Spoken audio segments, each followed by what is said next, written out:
오늘 함께 봉독한 룻기 1장 1절에서 5절까지 말씀 중심해서 인생의 흉년 앞에서 하는 제목과 함께 은혜를 좀 나누기를 원합니다. 룻기는 사사시대를 배경으로 해서 말씀이 진행되고 있습니다. 1절 말씀에 보면 사사들이 치리하던 때에 그 땅에 흉년이 드니라 그렇게 말씀합니다. 사사들이 치리하던 때라고 하는 것은 사사, 왕정시대 이전입니다.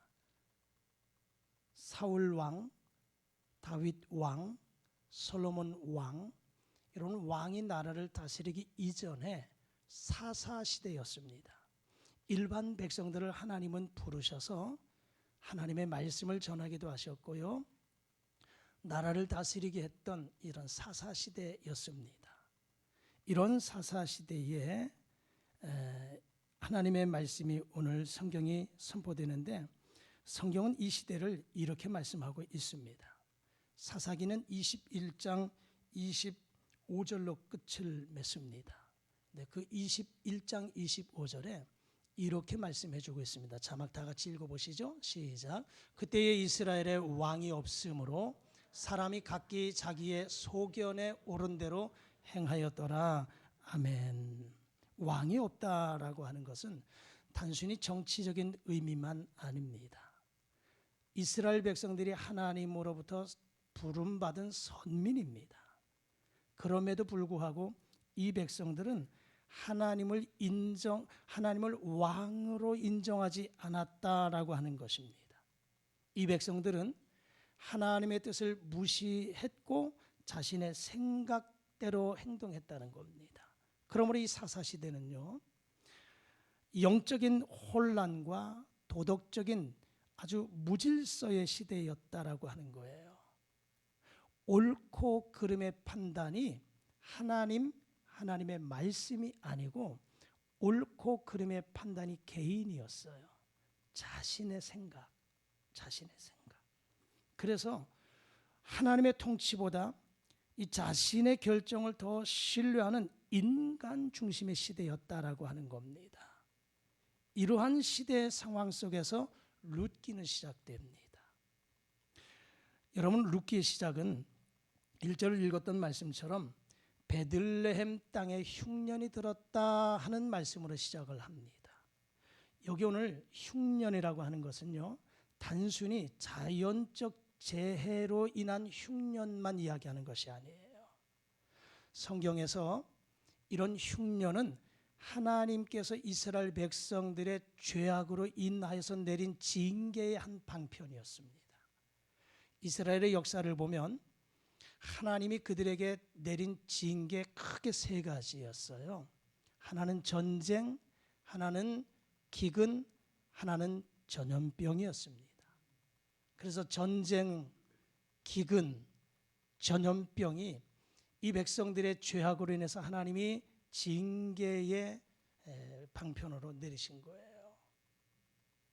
오늘 여기 베들레헴 땅에 흉년이 들었다라고 하는 것이 꼭 자연재해만이 아니고 하나님께서 이 땅에 이 백성들에게 흉년, 기근이라고 하는 것을 내린 이유가 무엇인가를 생각해 보아야 된다라고 하는 것입니다. 그러면서 이 본문은요, 한 가정을 소개하고 있습니다. 엘리멜렉과 나오미의 가정을 소개하고 있습니다. 엘리멜렉과 나오미 이 사람들의 이름의 뜻을 생각해 보면 참 믿음의 단란한 가정이었다라고 하는 것을 보게 돼요. 엘리멜렉이라고 하는 이름의 뜻은 하나님은 나의 왕 그런 뜻이에요. 성경의 이름의 엘, 지명의 이런 엘은요, 엘로힘 하나님을 의미해요. 그래서 엘리멜렉, 하나님은 나의 왕 그런 뜻을 가지고 있어요. 나옴이라고 하는 뜻은 기쁨, 즐거움 이런 뜻이에요.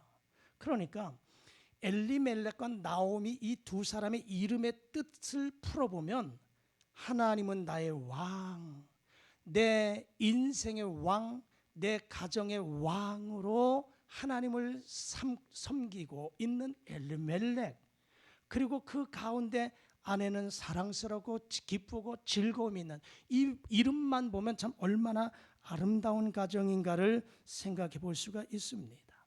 그런데요, 이 가정에 어느 날 예기치 않는 흉년이 찾아왔다라고 하는 것입니다. 흉년을 맞이하면요, 흉년을 맞이할 때 나타나는 반응이 몇 가지가 있어요. 어떤 사람은 흉년을 적극적으로 극복해 나가는 사람이 있어요. 또 어떤 사람은요, 흉년을 맞이하면 그것을 부인할 뿐만 아니라 그것 때문에 낙심하고 좌절하는 사람이 있습니다. 또 한 사람은요, 이 흉년을 회피하는 사람이 있어요. 회피. 어떤 사람은 적극적으로 극복해 나가는 사람, 좌절과 낙심 속에 있는 사람, 아니면 회피해버리는 사람. 그런데 오늘 이 엘리멜렉 가정이 흉년을 맞이해서 회피를 선택했어요. 적극적으로 맞선 것이 아니고 흉년을 맞이해서 도망가듯이 회피를 선택했습니다. 어디로 갔냐? 모압이라고 하는 지역으로 이주해 갑니다. 사진 한 장 띄워주시겠어요? 저기 보시면 베들레헴과 그리고 사해 가운데, 사해를 중심해서 오른쪽에 모압이라고 하는 지명이 보이실 거예요. 여러분, 이 엘리멜렉 가정이 흉년을 맞이해서 이주한 것이 마치 오송 땅에서 저 조치원 정도로 간 것이 아니에요. 베들레헴 땅에서 모압을 가기 위해서는 사해를 건너가야 되는데 힘드니까 여리고로 올라가서 요단강을 건너서 그리고 쭉 다시금 내려와서 모압으로 간 거예요. 상당히 먼 거리입니다. 오늘날처럼 비행기가 있든지 대중교통을 이용하든지 아니면 개인의 차를 이용해서 이삿짐을 싸서 이동한다면 큰 문제는 되지 않아요. 그러나 우리가 생각해 보면 아마 짐승의 짐보따리 좀 실어가지고 걸어서 이동했을 거라 이 말입니다. 엄청난 먼 거리, 그 많은 시간이 소요된 그 모압 지역까지 이들은 이주했다는 겁니다. 그러면 모압이라고 하는 땅이 어떠한 땅이길래 이 엘리멜렉 가정이 흉년을 표해서 모압으로 갔을까요? 창세기 19장에 가서 보면 아브라함의 조카인 롯의 가정을 소개합니다.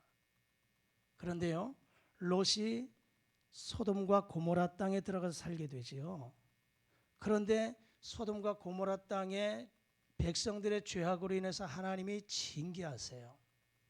불로 그 도시를 다 멸망시키시잖아요.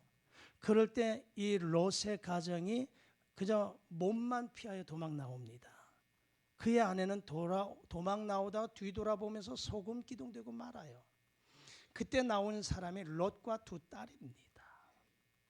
자, 그런데 롯과 그의 두 딸이 그만 피하여서 어디로 들어가냐? 동굴에 들어가서 살게 됩니다. 그런데요, 성경을 읽다 보면 참 이런 내용도, 거룩한 하나님의 말씀에 이런 내용도 나오나 할 정도로 어느 날 이 두 딸 중에 첫째 딸이 그렇게 동생에게 이야기를 해요. 우리가 이제 소돔상에서 나왔는데 우리가 결혼할 남자가 없다, 배우자가 없다, 우리의 종족을 이어갈 사람이 없다. 그럼 어떻게 할까? 아버지와 동침하자. 맨정신은 안 되니까 아버지에게 술을 잔뜩 먹이자. 아버지에게 술을 잔뜩 마시게 하고 취하여서 첫째 날은 첫째 딸이 들어가서 아버지와 동침합니다.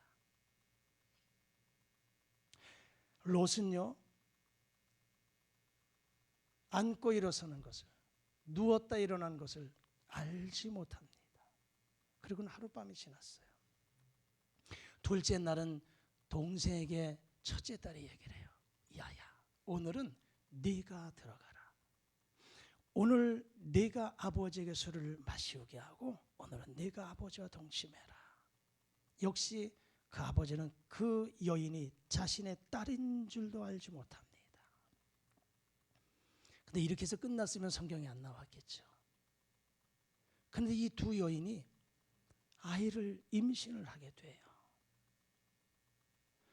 그래서 첫째 딸이 낳은 아들이 모압입니다.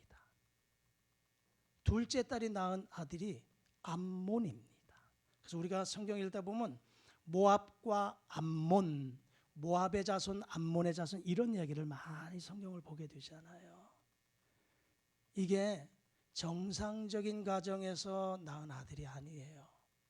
근친 상간의 사생자를 낳은 아들이에요. 그런데요, 이 성경 신명기 23장 3절 이하에 가서 보면 모압과 암몬 족속은 영원토록 이스라엘의 총회에 들어오지 못할 것이다. 하나님이 징계 내리셨어요. 영원토록 이스라엘의 총회에 들어오지 못할 족속이에요. 그런데 그뿐만 아니라 이들이 왜 모압 지방으로 갔을까 하는 것입니다. 모압은요, 모압 땅은 부유할 뿐만 아니라 가뭄의 피해가 적은 땅이에요. 요단강 동편 쪽에 있는 아주 넓은 들판입니다. 수자원이 풍부해요. 가축들을 키우기에 아주 좋은 지역입니다. 그래서 이들이 이 지역으로 이주한 것 같습니다. 하지만 모압이라고 하는 이 땅은요, 음란한 족속이 살고 있는 땅이에요. 우상 숭배의 나라입니다. 그럼에도 불구하고 이들이 아무리 먹고 사는 것이 힘들다 할지라도 가면 안 되는 모압 땅으로 갔다라고 하는 것입니다. 여러분, 그러면 이들이 살기 위해서 기근을 피해서 먹고 사는 것 해결하기 위해서 모압 지역으로 갔다면 잘 되어야 되잖아요. 이들의 결과가 어떻게 됩니까? 오늘 룻기 1장 1절에서 5절까지 말씀은 그들이 모압 지역에 가서 10년이라고 하는 기간을 지냈다라고 이야기하는데 10년 동안에 일어난 일은요, 어떠한 상황이 벌어졌느냐? 엘리멜렉이 죽었어요. 이 엘리멜렉이 죽고 그리고 두 아들 말론과 기럨, 이 두 아들을 데리고 가서 모압 지역에서 모압 여인과 결혼을 시켰어요. 그런데 그 10년 사이에 말론과 기럨 두 아들이 다 죽었습니다. 그러면 지금 이 10년 동안 이 가정이 누구만 남았을까? 엘리멜렉의 아내 나오미, 말론과 기럨의 아내 오르바와 룻, 세 명의 여인, 남편이 없는 세 명의 여인만 남아 있다. 참 얼마나 비참합니까? 기근은 피했지만 그보다 더 큰 재앙인 죽음을 만났다라고 하는 것입니다. 남편을 잃고 자식을 잃은 한 여인의 이 슬픔, 아픔의 고백이 1장 20절에서 이렇게 소개하고 있어요. 자막 다 같이 읽겠습니다. 나호미가 그들에게 이르되 나를 나호미라 부르지 말고 나를 마라라 부르라. 이는 전능자가 나를 심히 괴롭게 하셨음이니라. 아멘. 여러분, 나오미 이름의 의미가 뭐예요? 기쁘다, 즐겁다, 그런 이름이에요. 그런데 그 10년 사이에 남편 죽고 두 아들 죽은 이후에 나오미가 나를 나오미라고 이야기하지 말아라. 난 기쁜 게 없어, 즐거움이 없어, 낙이 없어. 나를 마라라고 부르라는 거예요. 마라, 쓰다, 고통이에요. 내 인생이 지금 이렇다, 우리의 가정이 지금 이렇다라고 고백하고 있는 것입니다. 기쁨을 얻기 위해서 떠난 길이 슬픔으로 변한 이 삶의 모습이에요. 여러분 만약에 10년 후에 우리의 가정이 이런 모습으로 결과물을 가져올 것이라고 알았다면 떠났겠습니까? 그렇잖아요. 기근 때 흉년 때 먹고 살기 위해서 살려고 떠났는데 그런데 엄청난 재앙을 만났어요. 이러한 사실을 알게 되면 누가 떠나겠습니까? 이 사실을 몰랐죠. 그러나 이들은 떠났습니다.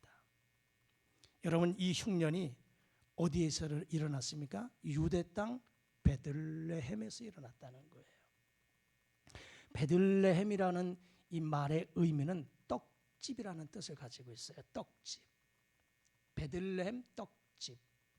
떡집은 무엇이 풍부해요? 양식이 풍부해요. 양식이 풍부합니다. 그러면 영적으로 베들레헴 떡집은요, 교회를 상징하는 거예요. 교회는 하나님의 양식, 떡이 풍부한 곳인 줄 믿습니다.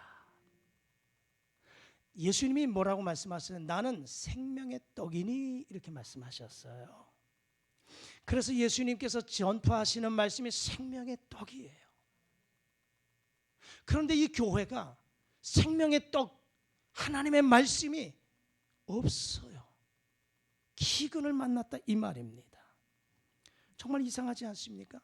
교회는 하나님이 임재해 계시고 하나님이 역사하시고 하나님이 세우신 하나님의 집인데 이 성전에 말씀이 없어요. 떡이 없어요. 양식이 없어요. 어떻게 하겠습니까? 영적 기근을 만났다 이 말입니다. 우리가 살아가다 보면 이런 흉년을 만나게 돼요. 안 되는 곳에 흉년이 찾아오는 것을 보게 돼요. 그런 상황을 목도할 때 있어요. 저 사람의 가정, 저 사람은 믿음이 좋은 가정, 믿음이 좋은 사람인데 어떻게 왜 고난이 찾아왔을까? 의구심을 가질 때가 있어요. 저 집은 목사님인데, 저 집은 장로님인데, 저 집은 권사님이신데 대대로 이어가는 믿음의 가정이라고는 하는데 왜 하는 것들마다 실패할까? 왜 저런 위기와 어려움을 만났을까? 이런 의구심을 가질 때가 있어요. 다른 사람을 보지 않아도 우리의 모습을 보면서 때로는 내가 우리의 가정이 왜 하는 이런 질문을 남길 때가 있어요. 이것이 우리 인생이고 이것이 우리의 모습이다라고 하는 것입니다. 그러면 그럴 때 우리는 어떻게 해야 되냐 이 말입니다. 인생의 흉년, 가정의 흉년, 개인의 흉년, 영적 흉년을 만났을 때에 우리는 어떻게 해야 되냐 이 말입니다. 도저히 설명할 길이 없어요. 이해할 수도 없습니다. 인생의 흉년으로 들이닥쳤을 때 우리는 어떻게 해야 되느냐? 하나님 앞에 나아가서 기도하고 하나님의 뜻을 구해야 되는 줄 믿습니다. 그러나 이 가정, 엘리멜렉의 이 가정은 하나님을 찾지 않았다는 것입니다. 그냥 눈앞에 보인 이 현실만 보고 결정했습니다. 베들레헴이 아닌 모압으로 떠난 거예요. 그래도 힘들어도 떡집인 베들레헴에 머물러 있었어야 되는데 이들은 먹고 살기 위해서 해결하기 위해서 모압으로 떠났다라고 하는 것입니다. 여러분, 모압으로 갔다라고 하는 것은 단지 지역적인 장소만 이전했다는 게 아니에요. 오늘 우리가 성경에서 주시는 이 메시지를 그냥 베들레헴에서 모압으로 이동했구나 이런 지역적인 거리 이동 이것만 얘기하는 것이 아니에요. 이미 말씀드렸던 것처럼 모압은 우상 도시예요. 음란한 도시예요. 베들레헴에서 모압으로 갔다? 무엇입니까? 영적으로 타락된 침체된 모습을 보여주고 있다라고 하는 것입니다. 여러분, 영적으로 하나님과 멀어져 있다. 영적으로 하나님과 멀어졌다. 흉년을 피해서 좀 더 나은 삶을 위해서 행복한 삶을 위해서 떠났는데 그런데 그 10년 동안 다 잃어버렸어요. 남편 죽고 두 아들 죽고 모든 것을 다 잃어버렸습니다. 우리 인생에도요 이런 흉년을 만납니다. 우리 가정에도 예기치 않는 이런 흉년을 만날 때가 있습니다. 어떤 사람은요 경제적인 흉년을 만날 수 있습니다. 먹고 사는 문제, 물질의 문제 때문에 너무나도 어려워서 힘든 사람, 직장을 잃어버려서 가족의 생계가 막막한 사람, 뭔가 사업이라고 한 것을 했는데 성공해야 되는데 사업이 실패를 만나서 방법이 없어요. 사업을 시작할 때 여기서 저기서 돈을 끌어다가 부채를 안고 시작을 했는데 사업이 부도가 났어요. 날마다 독촉 전화가 옵니다. 여러분 이 아픔을 경험해 보신 분들은 아실 거예요. 눈이 뜨면 전화가 와요. 밤늦게까지 전화가 와요. 정말 스트레스 받아요. 정말 힘들어요. 저는 경험해 봤어요. 저희 가정이 그런 경험을 해봤어요. 너무나 어려워요. 우울증에 빠질 때도 있습니다. 경제적인 어려움, 흉년이에요. 경제적 흉년입니다. 어떤 사람은 건강의 흉년을 만난 사람이 있습니다. 그렇게 건강했던 사람이 한순간 하루아침에 주저앉아 버려요. 건강을 다 잃어버렸어요. 심지어는 의사로부터 사형 선고를 받아서 이제는 가망이 없습니다. 희망이 없습니다. 이런 사람 건강의 흉년을 만난 사람입니다. 가정의 흉년을 만난 사람이 있어요. 우리의 자녀들, 우리의 가족들, 가정의 여러 가지 일들, 그 무너져가는 위기 가운데 있는 이 가정의 흉년입니다. 인간관계 속에서는 흉년이 있습니다. 여러분 행복했던 가족관계가 깨지고 부부관계 혹은 부모와 자식과의 형제들과의 관계가 깨져버린 사람들, 교회 안에서도 형제 자매 이 사랑의 관계가 되어야 되는데 여러 가지로 갈등 관계 때문에 관계가 깨진 사람들, 이 관계의 흉년이에요. 어떤 사람은 영적 흉년을 만난 사람이 있습니다. 영적 흉년. 지금도 이 시간엔 이 자리에서 예배를 드리지만 감동이 없어요. 은혜가 없어요. 기도해야 됨을 알면서 성전을 찾았는데 기도가 되지 않습니다. 말씀을 묵상해야 됨을 알면서도 말씀이 읽혀지지 않고 눈에 들어오지 않고 귀에 들려오지 않습니다. 영적 흉년을 만난 사람입니다.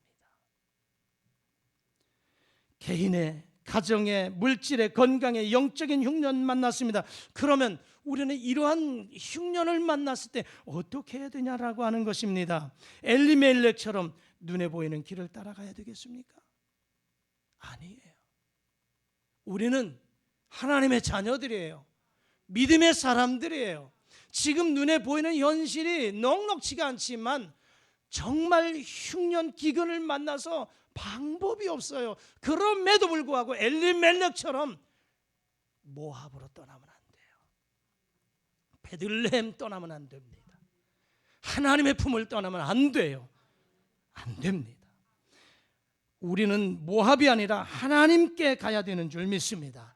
하나님은 고난 속에서도 우리를 버리지 않으십니다. 다만 우리가 하나님을 찾기를 기다리고 계신다라고 하는 것입니다. 그러기에 인생에 문제가 있다 할지라도, 가정에 문제가 있다 할지라도 엘리멜렉처럼 도망가선 안 됩니다. 도망가면 더 비참한 결과를 가져올 수도 있습니다. 이들이 도망갔잖아요. 살려고 떠났잖아요.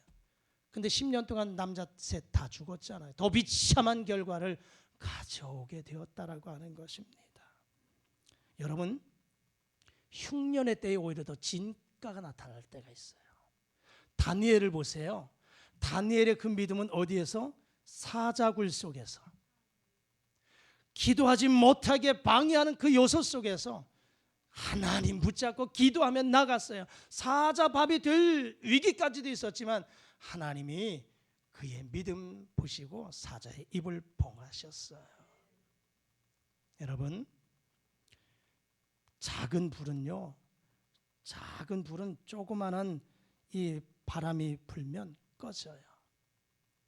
그런데 큰 불은 바람이 불면 걷잡을 수 없이 번져나갑니다. 그렇죠? 산불 한번 보십시오. 파도, 큰 파도가 있을 때 멋진 파도를 즐기는 사람이 있어요. 서핑하는 사람들. 이 윈드 서핑하는 사람은요, 바람이 없으면 안 돼요. 파도가 없으면 안 돼요. 더군다나 큰 파도 속에 파도 타기를 즐기는 거예요. 마찬가지입니다. 오늘 우리가 하나님을 바라보면 문제가 오히려 기회가 될 줄 믿습니다. 걸림돌이 디딤돌이 되고 화가 변화의 복이 되는 줄 믿습니다. 그러므로 힘들다고 떠나면 안 됩니다. 힘들다고 떠나면 안 돼요.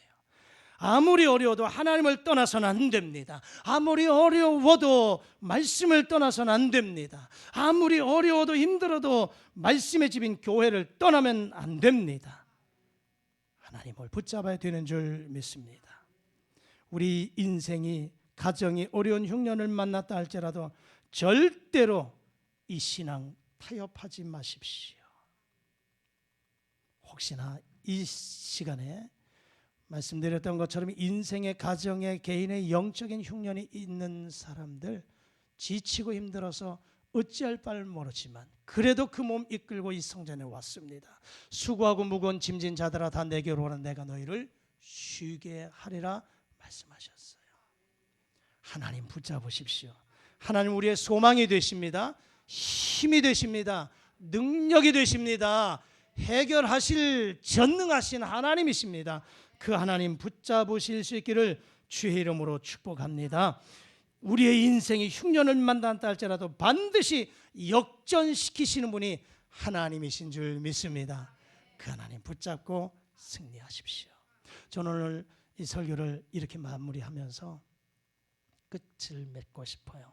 제가 찬양단장님한테 오늘 찬양을 넘지 못할 산이 있거든, 이 찬양을 한번 좀 불러달라고 그랬어요.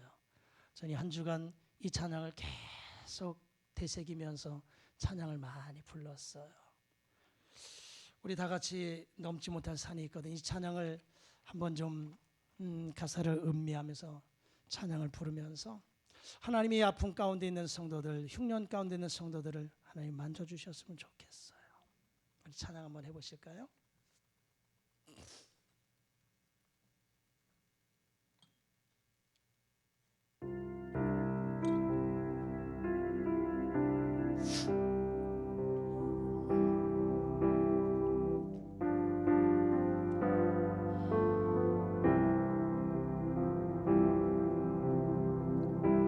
넘지 못할 산이 있거든, 주님께 맡기세요. 조금 빨리 할게요. 넘지 못할 파도 있거든, 주님께 맡기세요. 우리가 할 길은 멀고도 험하여 허덕이며 가야 하는 우리 인생인데, 이럴 땐 우린 누구를 의지하나요? 주님밖에 없어요. 나는 그 길 갈 순 없지만 주님이 대신가 참지 못할 분노 있거든, 참지 못할 분노 있거든, 주님께 맡기세요. 주님께 맡기세요. 참지 못할 슬픔 있거든, 참지 못할 슬픔 있거든, 주님께 맡기세요. 우리 살아갈 길은 눈물의 골짜기,